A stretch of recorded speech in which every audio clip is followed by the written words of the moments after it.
नमस्कार। आज हम कक्षा 10 का पाठ 6 रासायनिक समीकरण, रासायनिक अभिक्रियाएं एवं उत्प्रेरक के बारे में पढ़ेंगे। पाठ 6 है रासायनिक अभिक्रियाएं, रासायनिक अभिक्रियाएं एवं उत्प्रेरक के बारे में पढ़ेंगे। सबसे पहले जो आपके पाठ में देखा है परिवर्तन। परिवर्तन क्या होता है? कोई एक पदार्थ दूसरे पदार्थ में चेंज हो जाता है, किसी का परिवर्तन। यह जो परिवर्तन है ये दो प्रकार से हो सकता है। पहला है भौतिक गुणों के आधार पर। भौतिक गुण चेंज हो जाते हैं। भौतिक गुण क्या होते हैं? अवस्था, रंग और गंध चेंज हो जाता है। भौतिक गुण परिवर्तित हो जाते हैं। दूसरा है रासायनिक गुण या रासायनिक संगठन। रासायनिक गुण या संगठन, गुण एवं संगठन चेंज हो जाता है, परिवर्तन हो जाता है। रासायनिक गुणों में परिवर्तन हो जाता है। भौतिक गुणों में परिवर्तन होने के कारण जो परिवर्तन होता है उसको कहते हैं भौतिक परिवर्तन। क्या कहते हैं? भौतिक परिवर्तन। जो रासायनिक गुण और संगठन चेंज हो जाता है उसको कहते हैं रासायनिक परिवर्तन। रासायनिक परिवर्तन। अभी आपको सब समझ में आ जाएगा। मैं एक उदाहरण लेता हूं भौतिक परिवर्तन में। जैसे बर्फ से मैं जल बनाता हूं तो क्या करते हैं? बर्फ को गर्म, और जल से क्या बनेगी? जलवाष्प। फिर मैंने इसको क्या किया? गर्म। तो देखो एक बार, भौतिक अवस्था इसका जो रासायनिक संगठन है वो क्या है? H2O। बर्फ का भी H2O, जल का भी H2O और जलवाष्प में भी क्या है? H2O।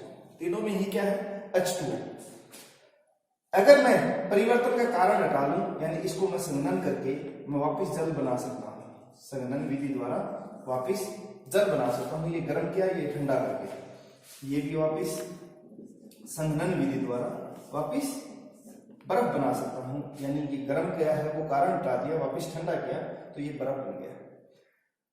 तो एक चीज ये है कि परिवर्तन का कारण हटाने पर वापस पुनः वही पदार्थ प्राप्त हो जाता है। इसका दूसरी बात जो आ गई कि इसमें परिवर्तन का कारण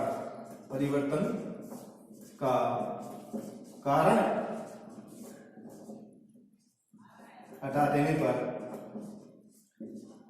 पुनः क्या बन जाता है? पुनः प्रारंभिक पदार्थ बन जाता है।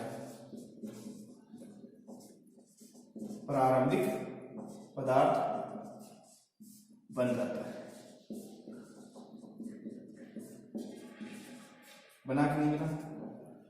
भौतिक गुणों में परिवर्तन, भौतिक परिवर्तन। बर्फ का मैंने उदाहरण दिया कि फिर देखो कि बर्फ से जल बन गया, तो इसका रासायनिक संगठन तो एक ही है, तो कोई नया पदार्थ आपको नहीं बना, तो इसमें कोई नया पदार्थ नहीं बनता है। नया पदार्थ नहीं बनता है, नहीं बनता है। चौथा है, एक स्थायी परिवर्तन नहीं है, अस्थायी परिवर्तन है। स्थायी हो जाता है तो वापस इसमें चेंज नहीं कर पाते। बर्फ से जल अगर स्थायी हो जाता तो जल को वापस बर्फ नहीं बना सकते। तो ये एक प्रकार का क्या है? अस्थायी परिवर्तन है। अस्थायी परिवर्तन है। कैसा परिवर्तन है? अस्थायी परिवर्तन है। यानी बर्फ से जल कितनी बार बनाओ और जल से वापस बर्फ कितनी बार बनाओ, कोई दिक्कत नहीं है। इसका तो दूसरी उदाहरण है, रासायनिक परिवर्तन को मैं यहां दे दूंगा। दूसरा जो उदाहरण है, लोहे का चुंबक बनना। लोहे का चुंबक बनना, यह भी एक भौतिक परिवर्तन है। वापिस चुंबक से लोहा बना सकते हैं। दूसरा उदाहरण। तीसरा है कागज का फटना। कागज का फटना, फटे हुए कागज को वापस जोड़ सकते हैं। यानी कारण क्या है? फटना। उस फटने के कारण को हटा लेंगे तो वापस पुनः प्रारंभिक पदार्थ यानी कागज बन जाएगा। रासायनिक परिवर्तन में रासायनिक गुण और संगठन चेंज हो जाते हैं। जैसे उदाहरण देखें अपन, दूध से क्या बना, दही बना। दही से वापिस अपन ये पहले वाला पदार्थ नहीं बदल सकते हैं, क्योंकि इनका रासायनिक संगठन चेंज हो गया, रासायनिक गुण चेंज हो गए हैं दोनों के, तो पुनः प्रारंभिक पदार्थ नहीं बनेगा वापिस दही से। दूसरी चीज, दूध जो होता है वो होता है द्रव, और ये क्या हो गया, ठोस अवस्था में हो गया, पुनः प्रारंभिक पदार्थ नहीं बनेगा। एक उदाहरण वो दे दो, देखो कागज का जलना, इस कागज के जलने से क्या बन जाएगी, राख। क्या राख से पुनः ये बन सकता है, नहीं बन सकता। तो ये कौन सा परिवर्तन है, रासायनिक परिवर्तन। एक उदाहरण, लोहे पर जंग लगना, लोहे पर जंग का लगना, तो क्या जंग से वापिस लोहा बन सकता है, नहीं बन सकता। यानी परिवर्तन का कारण हटाने पर पुनः प्रारंभिक पदार्थ नहीं बनता है और एक नया पदार्थ बन जाता है। कैसा पदार्थ, नया पदार्थ बनता है। नया पदार्थ क्या बन गया, राख, दही, जंग। इनसे वापिस पुनः वो पदार्थ प्राप्त नहीं कर सकते, लेकिन भौतिक परिवर्तन में अपन पुनः प्रारंभिक पदार्थ प्राप्त कर सकते हैं। नया पदार्थ बन गया तो यानी कि ये स्थायी पदार्थ बन गया। क्या बन गया, स्थायी हो गया। ये स्थायी परिवर्तन है। कैसा है, ये स्थायी परिवर्तन है। आप इसमें लिख सकते हैं, जैसा इसमें लिखा कि भौतिक गुण परिवर्तित हो जाते हैं, तो भौतिक परिवर्तन का कारण हटाने पर पुनः प्रारंभिक पदार्थ बन जाता है। इसमें परिवर्तन का कारण हटाने पर, परिवर्तन का कारण हटाने पर पुनः प्रारंभिक पदार्थ नहीं बनता है।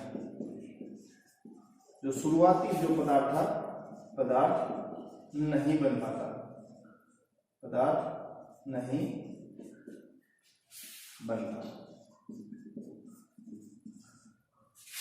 तो पहली बात क्या गई इसमें, दूसरी ये नया पदार्थ बनता है और स्थायी परिवर्तन है। इस प्रकार दोनों में अंतर पूछ सकते हैं आपके कि भौतिक और रासायनिक परिवर्तन में क्या अंतर है। आप उदाहरण याद रखें और बाकी चीज आपको उदाहरण से क्लियर हो जाएंगे। ये पाठ कई प्रकार के जिनमें सामान्य विज्ञान का कोई पोर्शन आता है तो उन कंपटीशन के लिए भी इंपॉर्टेंट है, तो इसलिए आप सभी इसका फायदा उठा सकते हैं। एक बार नोट डाउन कर लें आप इसको। अगला है रासायनिक समीकरण।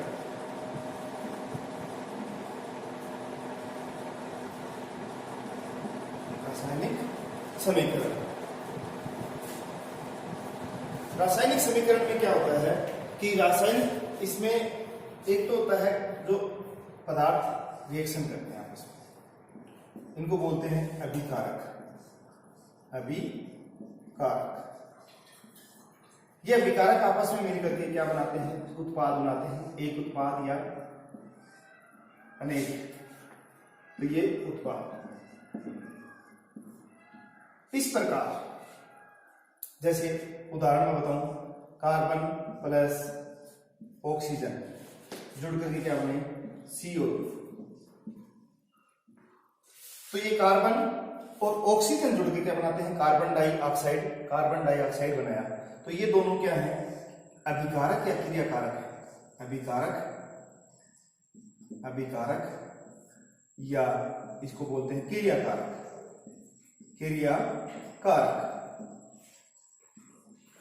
ये जो बना है दोनों से मिलने से उत्पाद, इसको क्या बोलते हैं, उत्पाद।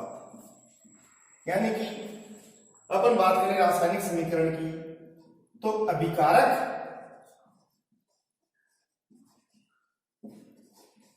एवं उत्पाद को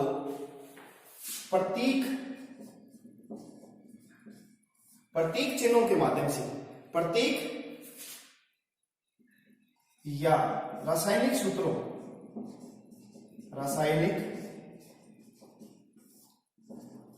के माध्यम से, सूत्र के माध्यम से दर्शाना,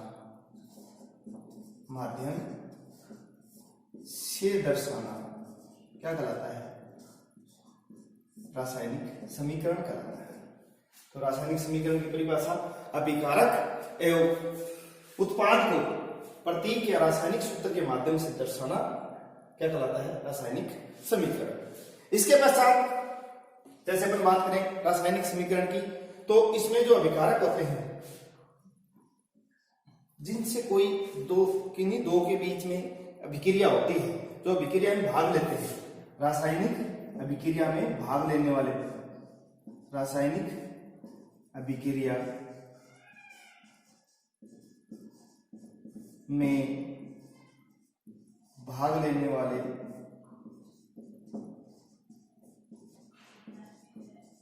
पदार्थ क्या कहलाते हैं? अभिकारक कहलाते हैं। यानी कि जो रासायनिक अभिक्रिया में भाग ले रहे हैं वो रासायनिक अभिक्रिया होने के पश्चात, यानी उपरांत बनने वाला पदार्थ क्या कहलाता है? उत्पाद कहलाता है। यानी कोई पूछे उत्पाद क्या है? रासायनिक अभिक्रिया कंप्लीट होने के पश्चात जो बनने वाला पदार्थ है वो क्या कहलाता है? उत्पाद। और अभिकारक आपको बता दिया। अब इसके बाद में है संतुलित रासायनिक समीकरण। संतुलित रासायनिक समीकरण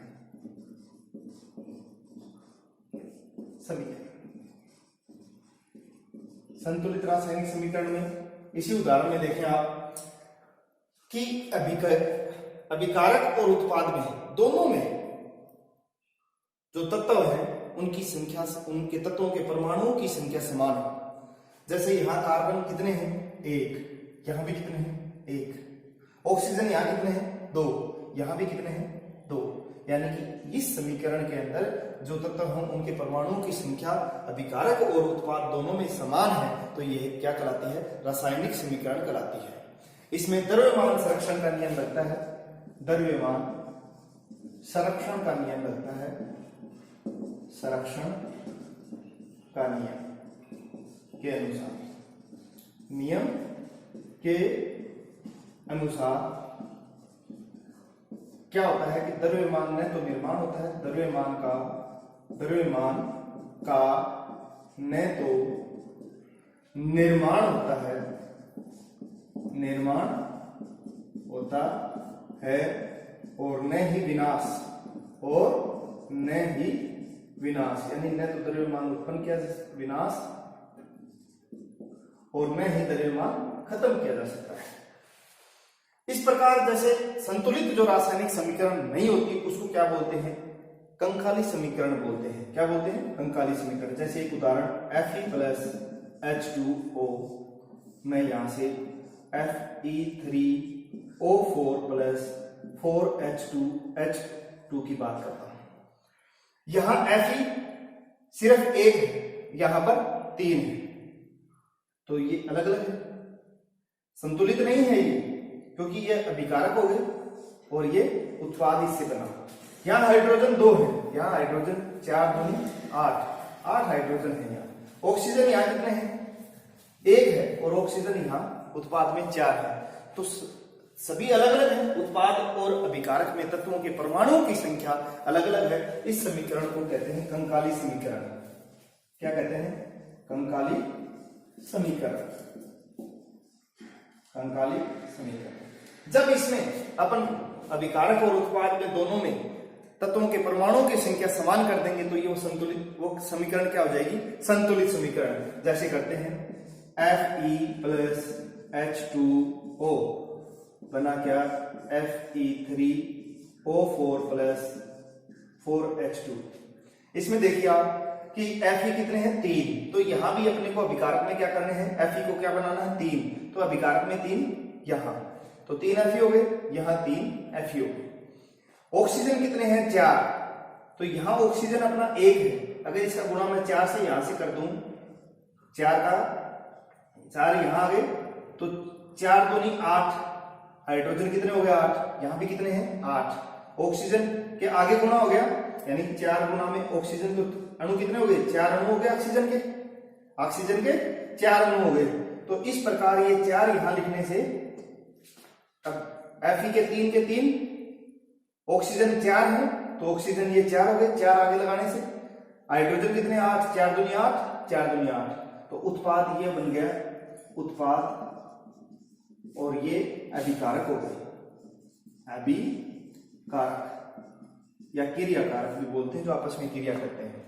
तो ये समीकरण क्या हो गई, संतुलित हो गई, संतुलित रासायनिक समीकरण, रासायनिक समीकरण।